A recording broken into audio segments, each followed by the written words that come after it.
This video was recorded on September 8th, 2021.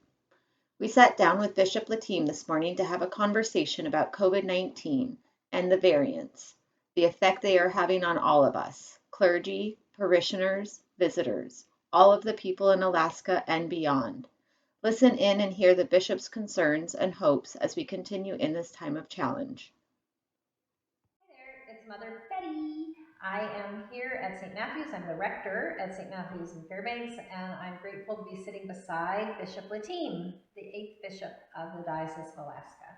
Good to be here. And we have been doing videos on a variety of subjects, but the truth is we're living in a time of pandemic. It's not over, and we're in, I don't know, it must be like the 19th month or so of pandemic. I know at St. Matthew's, our last in-person service in our nave was March 15th, and actually I think you were celebrating at that service because I was out of town, so I think the bishop and Father John Holtz from North Pole were in charge of that service that day, so it's been even longer for me.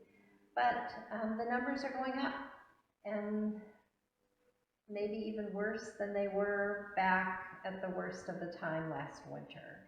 And so I asked the bishop if he might give us some thoughts about how he is thinking about our worship in this diocese, our connections, and the outlook as he sees it, as we wish we could be back in person, and for many of us it's just not possible yet. Thank you, Betty, I think. I know, it's hard. I know I'm no different than anyone else. I look at myself in the mirror in the morning sometimes and I think, oh, I am just so tired of this pandemic. And I am right there with folks who kind of just want to wish it away and say, well, let's just get on with it. But the reality is, getting on with it means we need to recognize and take steps to be mindful of the health of our community. So where, as an individual, I might be ready to risk it all to get onto it, as a member of a community, I ultimately recognize that I have a responsibility to my sisters and brothers, and so. That's really the challenge, and particularly this video is, we're doing this right after the Labor Day weekend, and we just received crazy news about the number of new cases, over 2,000 over the last 3 days or 4 days, I think. 4 days. 4 days, which is just which is concerning. And 300 of those were in this particular area. Right here in Fairbanks, right? And surrounding. And surrounding, yeah, the North Star Borough. So you know, this is worse than I think I remember it being, even going back to 2020 in March. So it's concerning. I give thanks for the vaccine, and for even when we receive these numbers, we still do get that little ray of sunshine that says, but the vaccine, we're still seeing that the vaccine helps. And I want to just strongly encourage folks to get the vaccine. It's effective, and it's the way that we can all get through this, I think.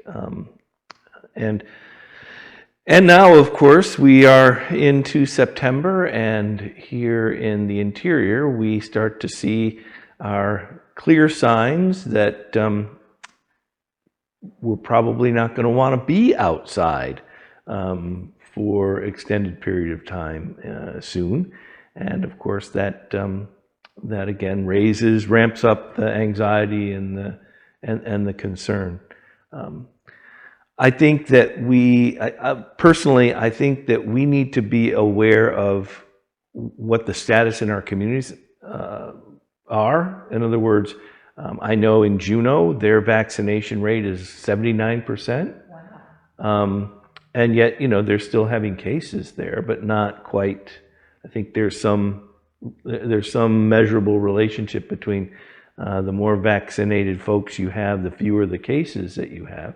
And then you have, I think I saw in the statistics that we have the dubious honor in this area of being, I think, third from the bottom of places that have been vaccinated. So, which isn't quite 50%. Last I looked, it was 48 point something. That's correct. We're still below 50%.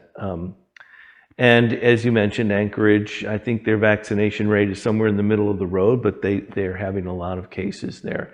And then, of course, I always am concerned about our villages, because those are isolated populations, and I know that they have been, again now, I've heard many of our villages are taking steps to prevent exposure by limiting people being able to travel in and out, and expecting people to isolate once they've come in. So in many ways, here we are in September of 2021, and we're kind of right back to where we were. And people's concerns and worries and tolerance of all of this, I think, is, just right there. I want to be sure that in our churches, we are being community mindful, and that we are doing what we can to be safe. And at this point, I think we've come down to really recognizing the three big ones.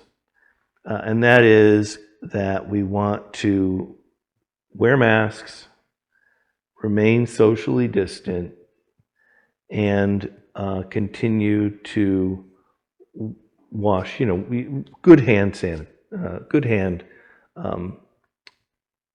hygiene. Thank you. That was the word I was looking for. And that, some of the stuff that we did at the outset while we were still learning about this virus, like, the super cleaning of spaces and all of that, and the removal of everything from a room, I think we've come to realize that that's not such a problem or concern. But we still need to limit our indoor access, our indoor exposure to various populations. We need to wear our masks, and we should be getting vaccinated. Well, that's what it was. The third one really was the vaccinated. Get vaccinated, wear your masks, remain socially distanced. The fourth would be to maintain good hand hygiene.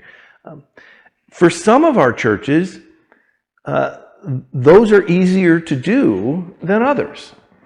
Some of our, and this is true around the state, some churches have facilities and numbers that make having a worship service that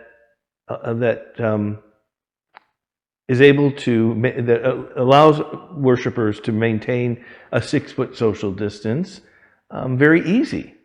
And I know that here at St. Matthew's, there's some serious challenges to that. I know that some communities have spaces that have excellent ventilation systems.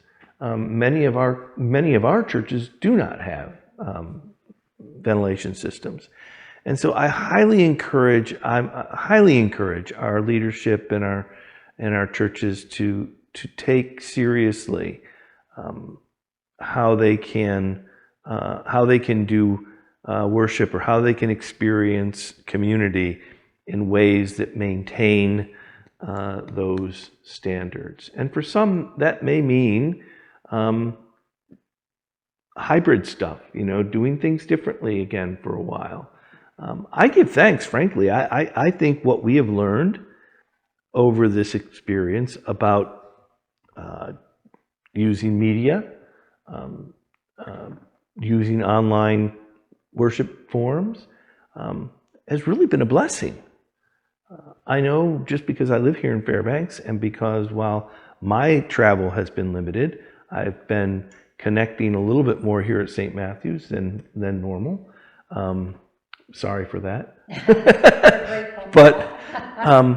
But I know that along with you and your vestry, I mean, what a joy to see when you were doing your Facebook live worshiping last year, that you were connecting with more and more people, around the state, around the diocese. And I mean, that's a gift. That's an outreach that has been a blessing from this terrible curse.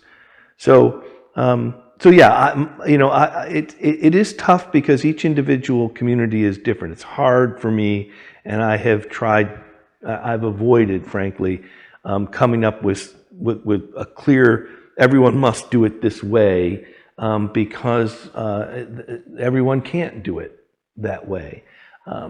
But we have enough experience now, I think, as communities, to take a look at the reality of our situation, and to make, I think, decisions that reflect an abundance of caution, but ultimately make the community health and wellness our priority. Because I think that's ultimately what we're called to be about.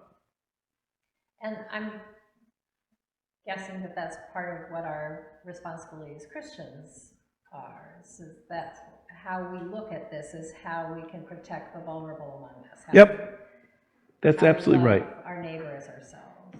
Yep, as we started saying early on, love your neighbor, wear your mask. And wash your hands. And wash your hands. That is true. And yes, as Christians, we are a body people, right? We are baptized into a body. None of us is a Christian alone. I don't think God God knows each one of us, has counted the hair on all of our heads. A much easier task for me now than earlier in my life. But so God knows each of us, but God sees us all together in the body of his Son, Jesus. And we, therefore, I think, have a call to be concerned about everyone. It's a good way to say it, I think. Thank you. I do want to make a little correction to what I think I said early on. I will say that sometimes this pandemic seems to me that it's been going on for my whole life. And I may have said that our last in-person service was March of 19, but I think it was March of 20. March 15th of 2020, not March 15th of 2019. It just seems longer. So let's keep each other in prayer. Let's pray we're into this. But in the meantime, let us pray that we're able to figure out how to love one another through this pandemic. Yeah, and know that God is in the midst of this. God is in the midst of this.